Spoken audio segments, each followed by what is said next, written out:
بسم الله الرحمن الرحيم. النهاردة شفنا حلقة حسام حسن في برنامج رامز. هو بيتكلم على انضمام زيزو للنادي الأهلي. للأسف هو نسى ان هو مدرب منتخب مصر، يعني ما ينفعش تتكلم في حاجة زي كده. ايا كان انتمائك او اختياراتك ما ينفعش تقول ان زيزو يروح الأهلي، لان انت في وضع حساس. ممكن لما تسيب المنتخب تقول الكلام ده، لكن في الوقت الحالي ما ينفعش، ولا زيزو او غير زيزو. ملكش ان انت تحدد اختيارات لاعب بين الأندية، لأن ده هيتحسب عليك، وفعلا عمل أزمة بين الجماهير. فما ينفعش تتكلم على لاعب في منتخب مصر أو أي نادي وانت مدربه.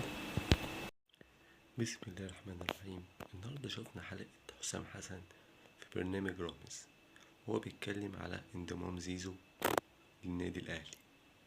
للأسف هو نسى ان هو مدرب منتخب مصر، يعني ما ينفعش تتكلم في حاجة زي كده. ايا كان انتمائك او اختياراتك ما ينفعش تقول ان زيزو يروح الاهلي، لان انت في وضع حساس.